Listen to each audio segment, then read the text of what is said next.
Ciencia de la ciudadanía, tercero medio. Vamos a ver la segunda parte del primer módulo que corresponde a prevención de infecciones.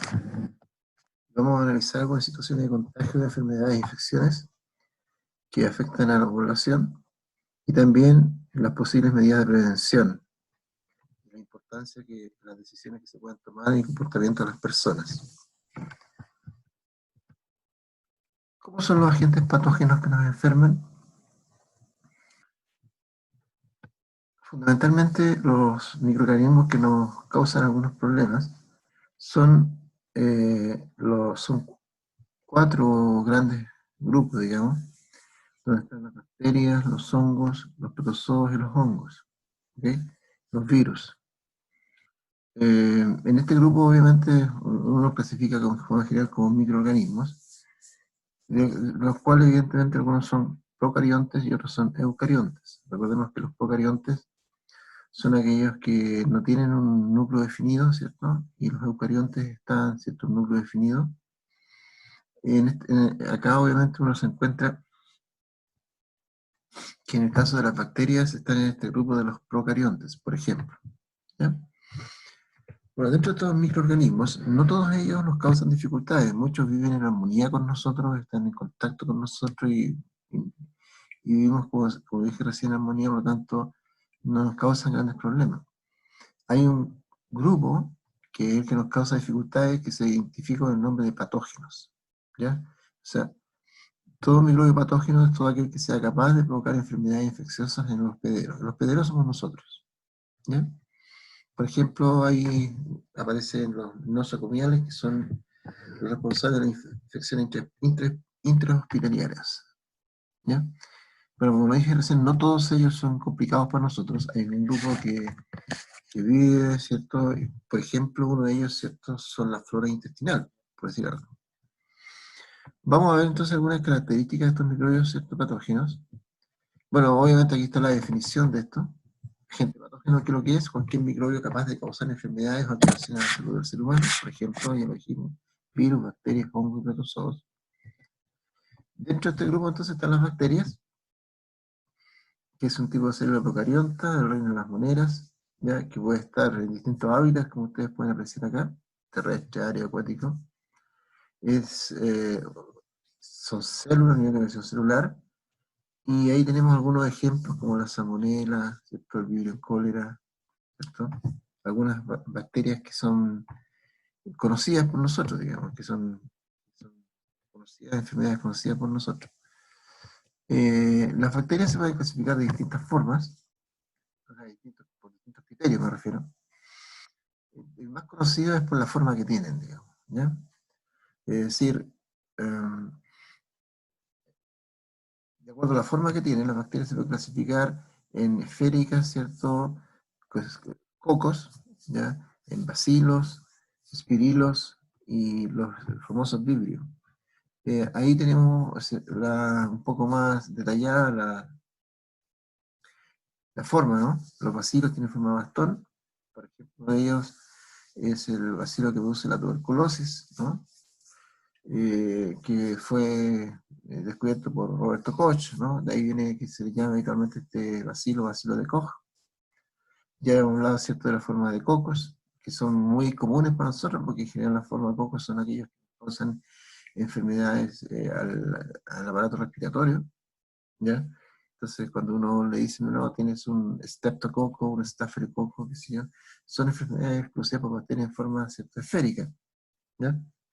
Los espirilos, que tienen forma de varilla larga, y los vibriones, que tienen forma de cortos bastones, ¿ya?, como por ejemplo el vibrión cólera. Pero esta es una forma de clasificar las bacterias, ¿ya?, de acuerdo a, ¿cierto?, valga la redundancia, a la forma que tienen. ¿Qué define la patogenicidad de una bacteria? O sea, que es cierto de que una bacteria sea más patógena que otra.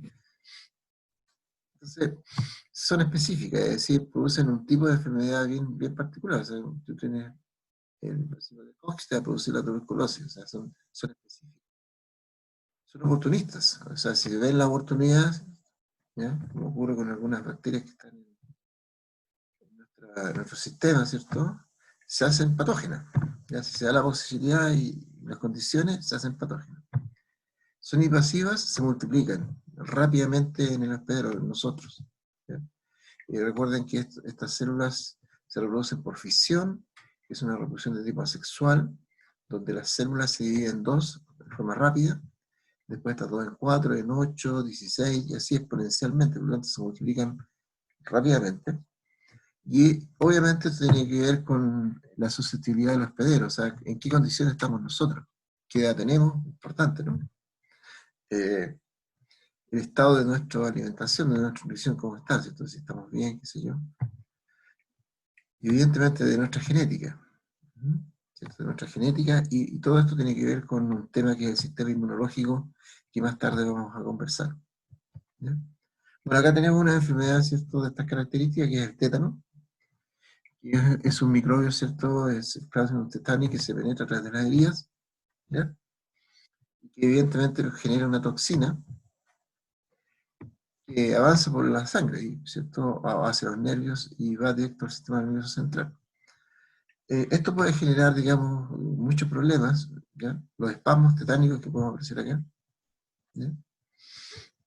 Que pone rígidos los brazos y el abdomen, y eso evidentemente puede producir un paro respiratorio. Recordemos que nosotros tenemos sistemas nerviosos automáticos que mantienen funcionando, por ejemplo, el corazón y los pulmones. Entonces, cualquier elemento que paralice el sistema nervioso automático nos puede producir un paro cardiorrespiratorio. Por lo tanto, la enfermedad puede ser complicada, pero evidentemente, usted sabe, para el tétano uno le ponen unas vacunas. ¿Ya? Flavino es un tipo importante porque él, por casualidad, descubrió que un hongo que se llamaba Penicillium natatum producía una secreción, ¿ya? Y esta secreción era capaz, ¿cierto?, de evitar el crecimiento bacteriano, o sea, de matar en el fondo el crecimiento bacteriano, de matar la bacteria, digamos de una forma bien sencilla. Y a partir de ahí, obviamente, se descubrió lo que se conoce como la penicilina, ¿ya? La penicilina viene del nombre del hongo que la produce, que es Penicillium natatum, y esto gracias a Alexander Fleming, ¿ya? Hay dos tipos de antibióticos en general, los que impiden la multiplicación, ¿cierto?, la proliferación de la bacteria, y obviamente los bactericidas, que son los que la destruyen. Ahí evidentemente hay el especialista el que tiene que determinar qué tipo de bacteria, qué tipo de antibiótico yo tengo que tomar para la bacteria en particular que tengo, digamos. ¿Ya? Después nos encontramos con los protozoos, que son seres unicelulares, ¿cierto?, que habitan en distintos ambientes y tienen 21 niveles de conexión celular, y generalmente ellos viajan a través de algún tipo de vector, digamos. Por ejemplo, el caso del mal de Chagas, ¿no? El Trypanosoma cruzi, que es un protozoo que viaja con la vinchuca.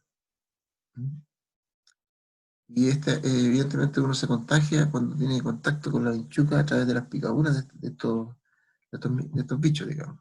¿Ya? Entonces los protozoos, bueno, ahí podemos, por ejemplo, ver algunas características, ¿cierto?, de este mal de Chagas.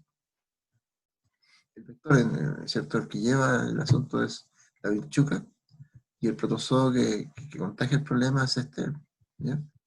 Y como les contaba, por la materia fecal que ingresa por los tejidos dañados, rascarse dio la picadura del insecto, también por algunos elementos que puede ser transfusión de sangre contaminada, o la mamá podría, ¿cierto?, infectarse al feto.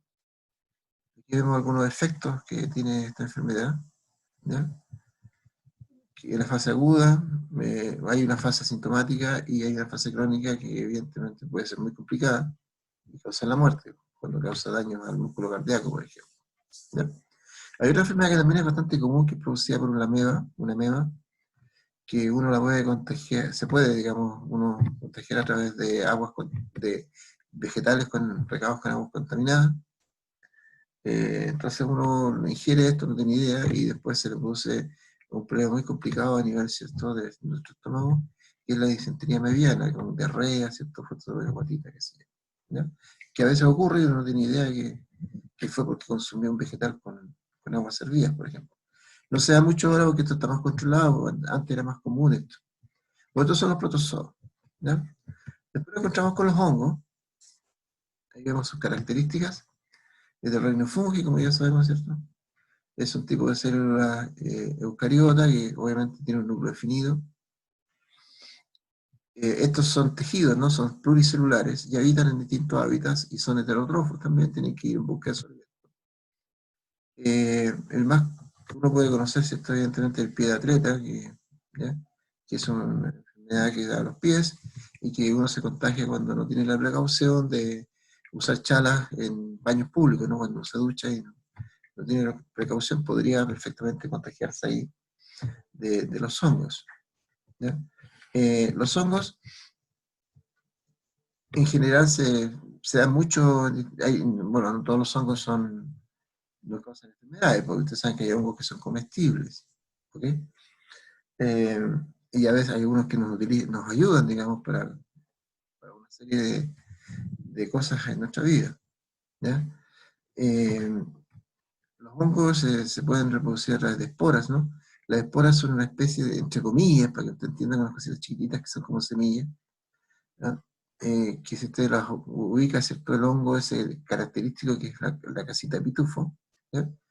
En la parte de abajo se generan estas esporas, ¿ya? Entonces el viento y el agua eh, hace que estas esporas salten y vuelen, ¿cierto? Y caen a distintos lugares y las esporas quedan ahí, ¿ya? Entonces cuando las condiciones son las adecuadas, ¿no? De humedad, de temperatura, cae un poquito de agua, qué sé yo, esa espora que está ahí origina, ¿cierto? El hongo que empieza a florecer, ¿ya? Entonces, esto muchas personas pensaban que era por la humedad que salen los hongos, no, pues. Los hongos crecen porque ahí hay esporas, y esas esporas llegaron con el viento y el agua, entonces cuando las condiciones son adecuadas, nace este hongo, ¿ya? Que es un poco lo que pasa en el desierto florido, ¿no? Hay unas semillas muy especiales que están ahí, ¿ya? Entonces, cuando están las primeras condiciones adecuadas, un poquito, ¿cierto?, de humedad, de agua, inmediatamente, ¿cierto?, esa semilla florece. Y el desierto florido que ustedes, no sé si alguno de ustedes ha tenido la oportunidad de observarlo en el norte de nuestro país. Bueno, después nos encontramos con los virus, que no pertenecen a ningún reino, porque los virus no son considerados seres vivos, ¿ya? Son considerados estructuras ultramicroscópicas, ¿ya? Están formados por una región central de ácidos nucleicos, ¿cierto? El ADN, ¿cierto? O el ARNA o RNA, como usted quiere decirlo. No tiene citoplasma, por lo tanto no tiene organelos en su interior, ¿ya? Entonces, ¿qué es lo que hacen los virus? Se aprovechan de los organelos de las células vivas para realizar sus funciones y sus cosas, ¿no? Para poder replicar su propio ácido nucleico, ¿cierto? Entonces utilizan los organelos de las células vivas. Entonces, ¿qué es lo que significa esto? Que los virus viven como parásitos dentro de otras células, ¿ya? O sea, el virus vive como parásito dentro de otras células, y eso entonces genera el problema muy complejo de los virus, y lo difícil de tratar estas enfermedades que son enfermedades virales, ¿ya? Porque los antibióticos no sirven para esto, los antibióticos son para las bacterias, ¿ya? Los antibióticos no son para combatir los virus. Entonces pensar que si yo tengo una enfermedad, un resfriado, por ejemplo, una gripe, pensar que si me tomo un antibiótico como una amoxicilina voy a mejorar, eso es un error, ¿ya? Los virus no son tratados con antibióticos, tienen otro tipo de tratamiento, ¿ya? Entonces, los virus viven como parásitos, ¿no? Y por eso nos causan tantos problemas, porque viven dentro de nuestras células, ¿ya? Y es tan difícil tratarlo y tan difícil encontrar, ¿cierto? Eh, curas para este tipo de enfermedades, ¿ya? En el caso, por ejemplo, del SIDA, el virus se mete en nuestro sistema inmunológico, específicamente en los linfocitos T, ¿ya? Y a partir de ahí, entonces, lo que genera es que el linfocito T no pueda cumplir la función que es coordinar todo lo que significa nuestro sistema inmunológico. Y como no tenemos, ¿cierto?, el responsable de esto, que son los linfocitos T, nos quedamos prácticamente sin sistema inmunológico, y eso hace que nosotros nos enfermemos de otras enfermedades, ¿ya? Afortunadamente hoy día, digamos, el SIDA tiene tratamientos bastante adecuados, digamos, que nos permiten poder sobrevivir la enfermedad, ¿ya?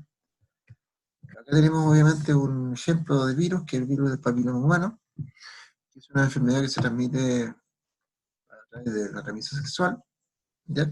Pero en general esta enfermedad es asintomática, es decir, no tiene síntomas, por lo tanto no tiene idea que tiene esta enfermedad, ¿ya? Por lo tanto uno puede contagiar perfectamente a otra persona sin saber que tiene la enfermedad, ¿ya? Y puede generar bastante problemas, ¿no? Cáncer cervical, cáncer de vagina, ano en el caso de las mujeres, y cáncer de ano o pene en el caso de los hombres, o sea, bastante complicado el tema. Es por eso que hoy en día se vacuna a las personas de esta enfermedad, ¿ya? Por lo tanto, si el colegio se vacuna, bueno, no, en el caso de ustedes, me imagino que ya por la edad que tienen que los vacunados, pero de repente hay personas que no quieren vacunarse y hay que hacerlo, digamos, es importante. Bueno, entonces tenemos la enfermedad de transmisión sexual, perdón, los microorganismos, los microbios que son de 4 tipos, ¿cierto? Las bacterias, los protozoos, los hongos y los virus, ¿ya? Que son los microbios más importantes que nos causan enfermedades, ¿ya? Dentro de este grupo de enfermedades, están las enfermedades, ¿cierto?, de transmisión sexual, o la ITS, ¿ya? Que tal como dice su nombre, son enfermedades que se transmiten a través de la relación sexual. La mayoría de estas enfermedades de transmisión sexual se curan fácilmente, ¿ya? Y también, evidentemente, existen métodos de prevención que pueden evitarlas, ¿ya? Como el preservativo, pero es indispensable, o sea, es primordial de que se traten antes de que los trastornos sean más complicados, digamos, ¿ya? O sea, si yo lo trato a tiempo, bueno, en general esto pasa con todas las enfermedades. Si yo trato a tiempo las enfermedades, evidentemente las complicaciones van a ser menores, ¿ya? Los síntomas de estas enfermedades varían, ¿no? Pueden ser, en general siempre hay como enrojecimiento, irritación de los genitales externos, ¿ya? Pene, vulva, qué sé yo. Bultos inusuales, o sea, aparecen como bultos inusuales, ¿ya? A veces dolorosos, a veces indoloros. Picazor, mucho picazor, escozor, dolor cuando se orina y cuando sale algún tipo de flujo inusual de los genitales. Cuando eso ocurre, hay que poner atención, ¿no? Porque evidentemente algo está ocurriendo. Bueno, acá yo he puesto una de estas enfermedades, ¿no? Porque son muchas. Entonces, para que usted más o menos vaya entendiendo un poco el tema. La sífilis es una enfermedad, digamos, ¿cierto? Que es muy común y que se da mucho en las personas. Esta es una enfermedad, obviamente, que trajeron los españoles a nuestro país, ¿ya? Producida por una bacteria que se llama el Protonema pallidum, ¿ya? Y que evidentemente se transmite a través de las relaciones sexuales. También podría ser a través de la sangre, o a través del embarazo o el parto, en el caso de la mamá embarazada. Los síntomas son muy difíciles de reconocer, ¿ya?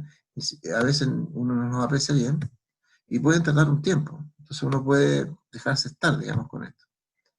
En la primera etapa de esto aparecen algunas llagas indoloras que son una especie de heridas, ¿no? Unas pequeñas ulceritas que aparecen, ¿cierto?, en el pene, en la vagina, en la vulva, en el útero o en el ano, en la boca, dependiendo evidentemente de cómo haya sido el tipo de contacto sexual que usted haya tenido,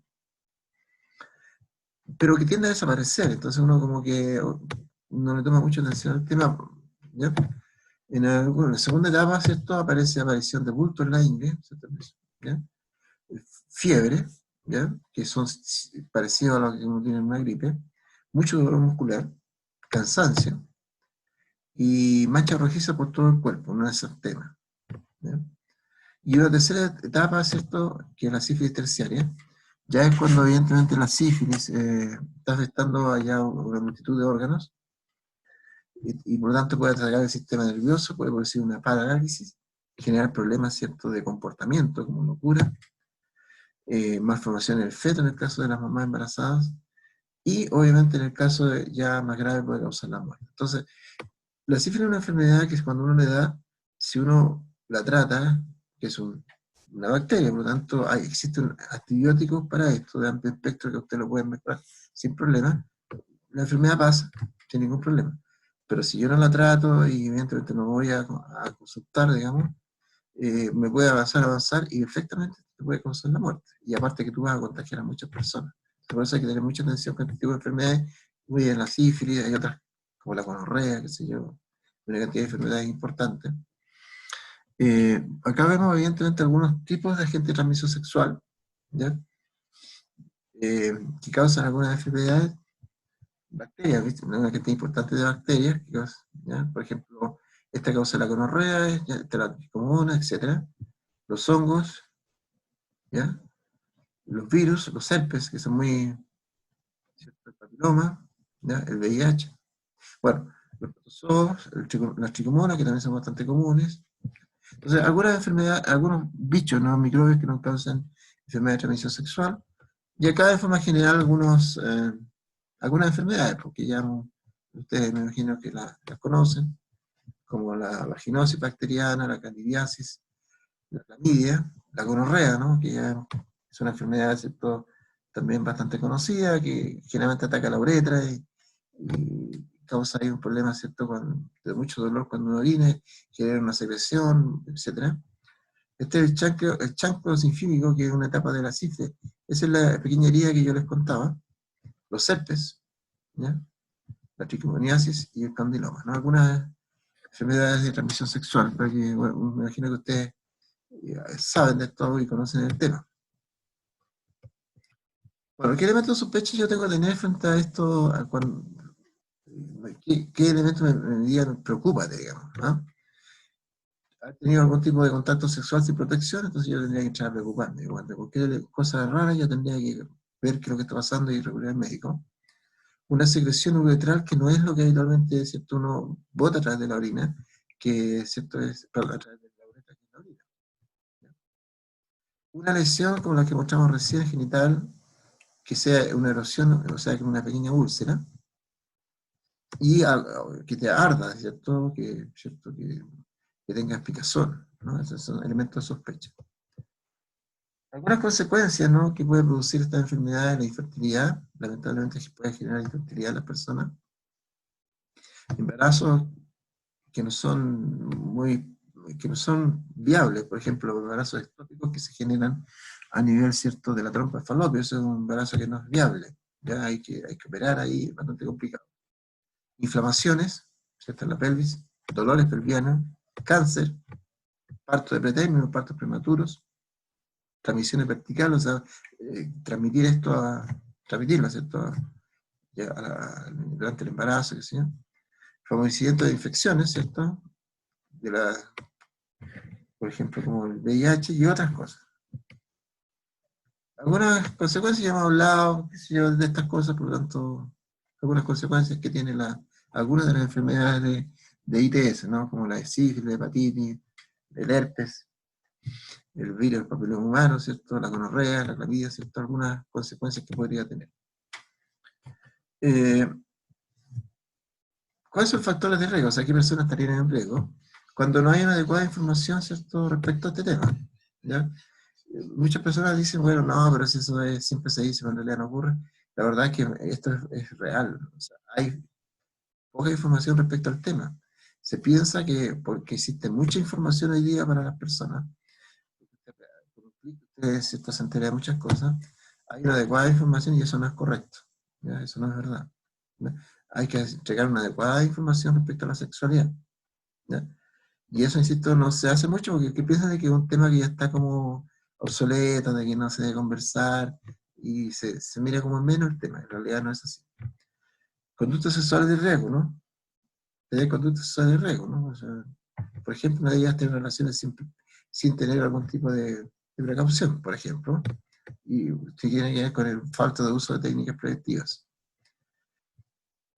Informar a la población es una medida de prevención, ¿sabes? Mantener una adecuada información, una educación sexual oportuna y veraz, estilos de vida saludables, o sea, tratar de tener una vida más o menos saludable.